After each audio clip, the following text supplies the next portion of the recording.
Isang napakagandang araw sa ating lahat, lalo na sa ating mga minamahal na lolo at lola, mga pensyonado, at sa lahat ng ating mga senior citizens sa buong Pilipinas.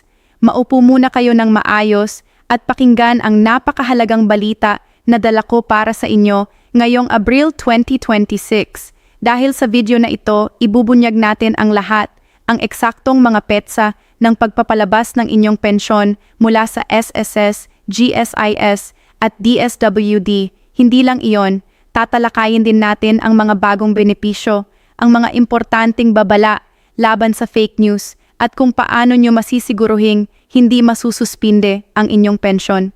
Huwag nang lumayo pa, i-like, i-share at i-subscribe na para hindi kayo mapalampas ng kahit isang mahalagang update. Magsimula tayo sa pinaka-inaabangan ng lahat, ang Social Security System o SSS. Para sa lahat ng miyembro ng SSS na naghihintay ng kanilang pensyon ngayong Abril 2026, narito na ang opisyal na impormasyon na kailangan ninyo. Ang SSS ay gumagamit ng sistema ng pagpapalabas batay sa huling dalawang numero ng inyong SSS numero para sa mga pensyonado na tumatanggap ng kanilang bayad sa pamamagitan ng Electronic Fund Transfer o EFT, tulad ng Union Bank, BDO, Metrobank, Land Bank, PNB, at iba pang partner banks. Para sa mga tatanggap ng pensyon sa pamamagitan ng SSS payment partners tulad ng bayad centers, pawn shops, at remittance centers, ang pagpapalabas ay karaniwang nagsisimula sa ika-8 ng buwan at nagpapatuloy hanggang ika-15 batay rin sa huling dalawang numero ng inyong SSS ID. Mahalagang paalala, ang eksaktong petsa ng pagpapalabas ay nakasalalay sa inyong individual na SSS numero. Kung ang huling dalawang numero ng inyong SSS numero ay 00 hanggang 19, ang inyong pensyon ay karaniwang napalabas na bago pa man magtapos ang unang linggo ng Abril. Kung 20 hanggang 39, ito ay nasa ikalawang linggo. Kung 40 hanggang 59, ikatlong linggo. At kung 60 pataas, ito ay sa ika-4 na linggo ng Abril.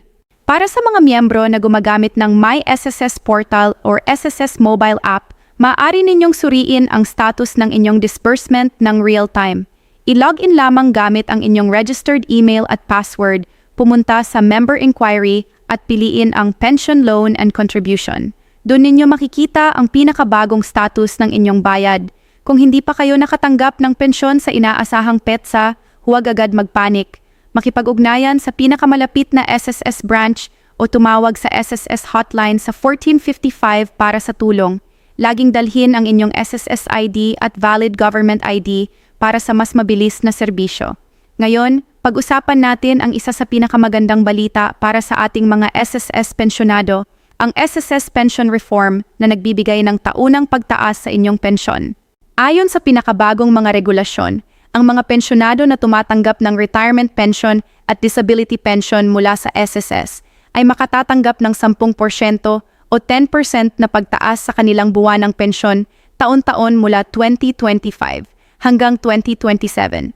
Para naman sa mga survivors pension, ang mga byuda, byudo o mga anak na umaasa sa pensyon ng namatay na miyembro, mayroon silang 5% o 5% na taunang pagtaas. Ngayon, kalkulahin natin ito ng malinaw para sa lahat. Kung ang inyong kasalukuyang buwanang SSS pensyon ay 5,000 bawat buwan, ganito ang magiging pagtaas ninyo. Sa taong 2025, 5,000 plus 10% paris 5,500 bawat buwan. Sa taong 2026, 5,500 plus 10% paris 6,050 bawat buwan. Sa taong 2027, 6,950 plus 10%, 6,655 bawat buwan. Iyon ay katumbas ng halos 33% na kabuuang pagtaas sa loob ng 3 taon.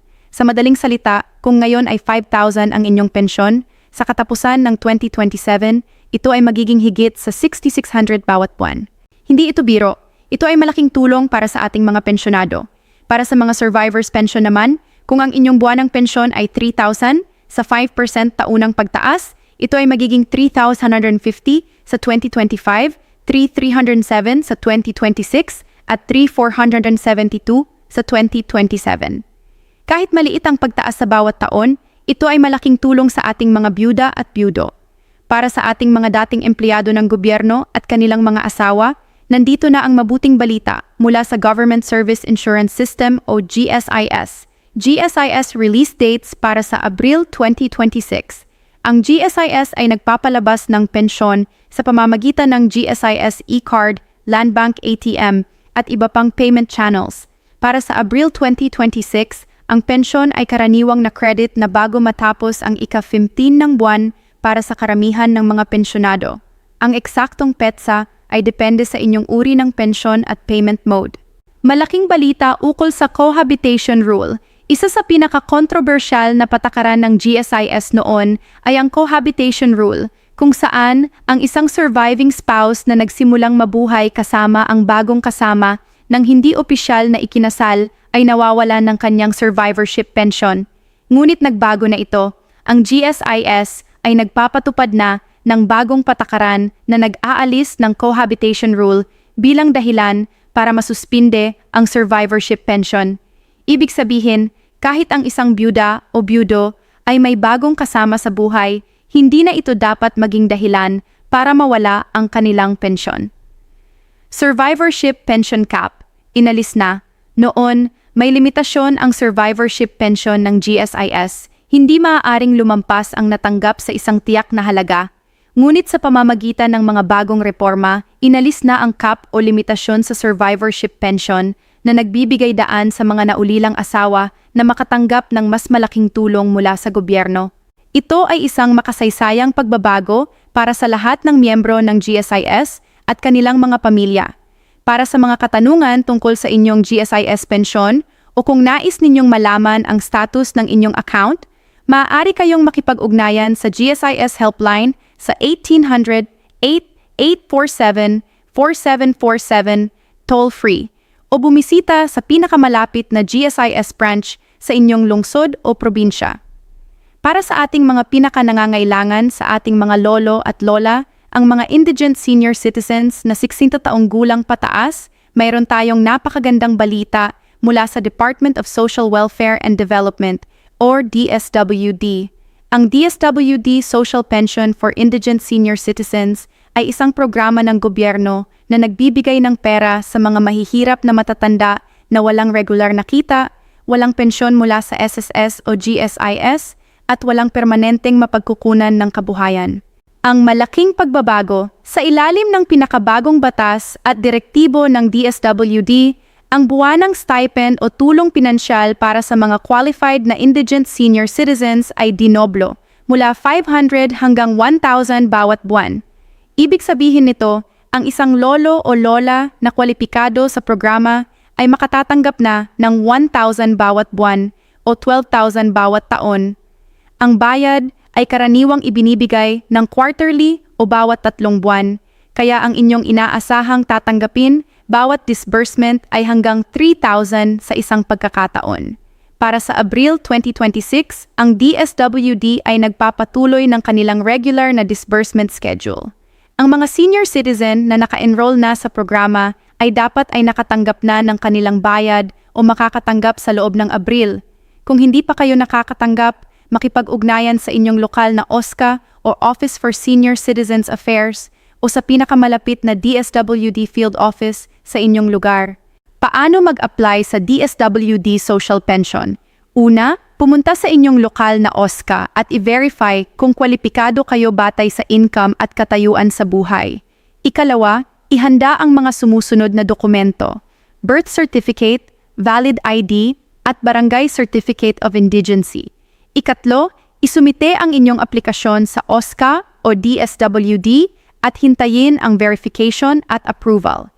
Ikaapat, kapag na-approve, matatanggap na ninyo ang inyong ID bilang beneficiary at maaari na kayong pumunta sa designated disbursement point tuwing oras ng pamamahagi. At ngayon, nandito na ang isa sa pinakamasayang bahagi ng ating video, ang Expanded Centenarian Act.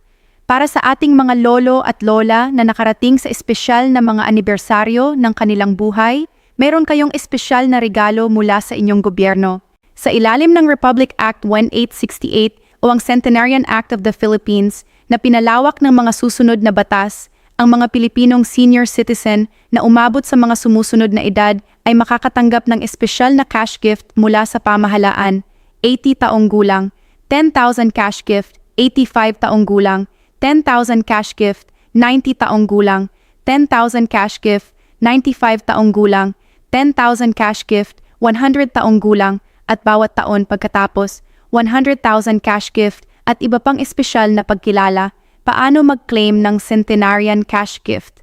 Ang proseso ay simple, ngunit kailangan ng tamang mga dokumento. Una, makipag-ugnayan sa inyong lokal na OSCA o sa Office of the Mayor ng inyong lungsod o bayan, hindi bababa sa 3 buwan bago ang inyong kaarawan. Ikalawa, ihanda ang mga sumusunod: Philippine Statistics Authority, PSA, birth certificate, valid government-issued ID na nagpapatunay ng inyong petsa ng kapanganakan, at 2 piraso ng DUAR-2 na litrato. Ikatlo, isumite ang mga dokumento at ang nasagutang application form sa OSCA. Ika-4, ang OSCA ay magpapadala ng rekomendasyon sa DSWD at pagkatapos ng proseso, ang cash gift ay ibibigay sa qualified na senior citizen sa pamamagitan ng isang espesyal na seremonya o sa pamamagitan ng direct release. Naniniwala kami na ang bawat taon ng buhay ng ating mga lolo at lola ay isang biyaya at dapat ipagdiwang. Ang Centenarian Act ay isa sa pinakamagandang pagkilala ng ating pamahalaan sa natatanging kontribusyon ng ating mga matatanda sa ating lipunan. Mga lolo at lola, pakinggan ninyo ito ng mabuti. Ito ay isa sa pinaka-importanting bahagi ng ating video ngayon. Ang Annual Confirmation of Pensioners o ACO ay isang taunang proseso na isinasagawa ng SSS at GSIS upang matiyak na ang lahat ng tumatanggap ng pensyon ay buhay pa at karapat-dapat pa ring tumanggap ng benepisyo. Kung hindi ninyo gagawin ang ACOP sa takdang panahon, masususpinde ang inyong pensyon. Ibig sabihin, titigil ang pagpapasok ng pera sa inyong account hanggat hindi kayo nakakomply. Para sa SSS ACOP, ang SSS ay nagpapatupad ng ACOP sa pamamagitan ng iba't ibang paraan.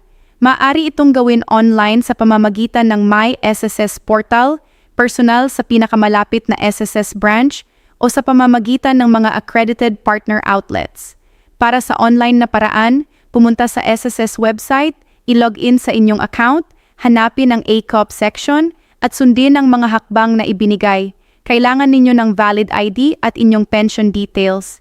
Para sa GSIS ACOP, ang GSIS naman ay may sariling sistema ng pensioner confirmation. Maaari itong gawin sa pamamagitan ng GSIS Wireless Automated Processing System o GWAPS kiosks, personal sa GSIS offices o sa pamamagitan ng kanilang mobile app.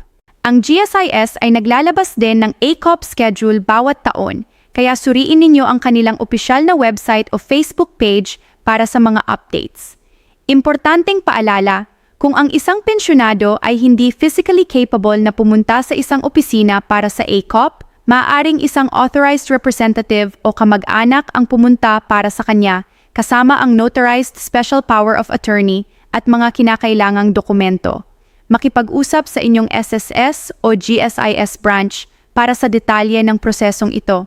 Alam ba ninyo na meron tayong batas na nagpapahintulot sa inyo na pagsamahin ang inyong mga naiambag sa SSS at GSIS? Ito ay tinatawag na Portability Law o Republic Act 7699. Maraming Pilipino ang nagtrabaho pareho sa pribadong sektor, SSS, at sa gobyerno, GSIS, sa iba't ibang panahon ng kanilang buhay. Noon, ang mga kontribusyon sa dalawang sistema ay hiwalay, at madalas, ang isang manggagawa ay hindi makaabot sa minimum na kinakailangang bilang ng kontribusyon para makakuha ng pensyon sa alinman sa dalawang sistema. Sa ilalim ng Portability Law, maaari mong pagsamahin ang iyong mga contributions mula sa SSS at GSIS upang matugunan ang minimum na kinakailangan para sa pensyon o iba pang benepisyo.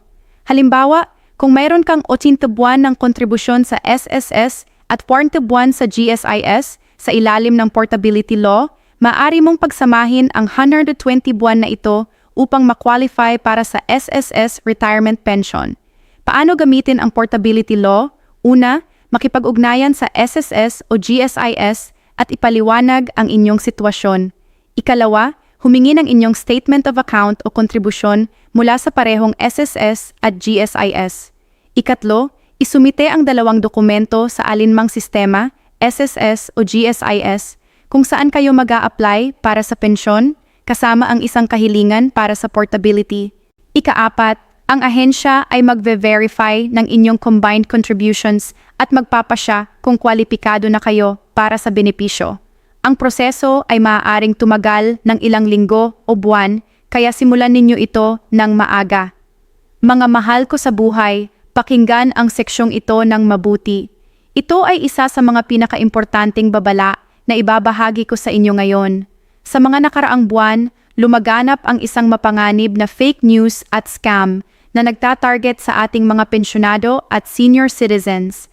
Ang scam na ito ay nagsasabing ang SSS, GSIS o DSWD ay nagbibigay ng espesyal na bonus na 6,000 at dagdag na 8,500 para sa lahat ng mga pensyonado. Ito ay ganap na kasinungalingan at hindi totoo. Ang mga scammer ay gumagamit ng iba't ibang paraan para lokohin ang ating mga lolo at lola. Maaring sila ay nagpapadala ng mga text message na nagsasabing kwalipikado kayo para sa espesyal na bonus. Nagtatayo ng mga pekeng Facebook pages o groups na gumagaya sa opisyal na SSS, GSIS o DSWD accounts.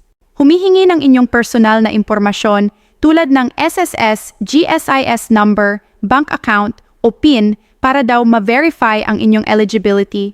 Humihingi ng bayad o processing fee para daw maproseso ang inyong application sa bonus. Tandaan, ang SSS, GSIS at DSWD ay hindi kailanman hihilingin ng inyong PIN, password o anumang bayad online para sa mga benepisyo. Kung makatanggap kayo ng ganitong mensahe, huwag tumugon, huwag magpadala ng pera, huwag ibigay ang inyong personal na impormasyon. Kung kayo ay nabiktima ng scam o nakarinig ng isang kakilala na nabiktima, iulat agad ito sa Philippine National Police Anti-Cybercrime Group, PNP-ACG, sa 0998-598-8116 o sa opisyal na hotline ng SSS 1455 o GSIS 1800-8847-4747. Ang pagtatago ng naturang impormasyon ay makatutulong sa pagprotekta sa ating kapwa mga senior citizens. At iyan na ang lahat ng pinakamahalagang impormasyon para sa inyong April 2026. Mga lolo at lola, mga nanay at tatay, at sa bawat isa sa ating mga mahal sa buhay, tandaan ninyo na kayo ay hindi nag-iisa. Ang pamahalaan at ang ating komunidad ay nandito para sa inyo. Kung napakinabangan ninyo ang video na ito, mangyaring i-like, i-share, at i-subscribe para matulungan din natin ang ating mga kapwa senior citizens na makatanggap ng tamang impormasyon. I-click ang notification bell para sa mga susunod na update. Panatilihing ligtas, malusog, at mapalad ang bawat isa sa inyo. Maraming salamat po at hanggang sa muli.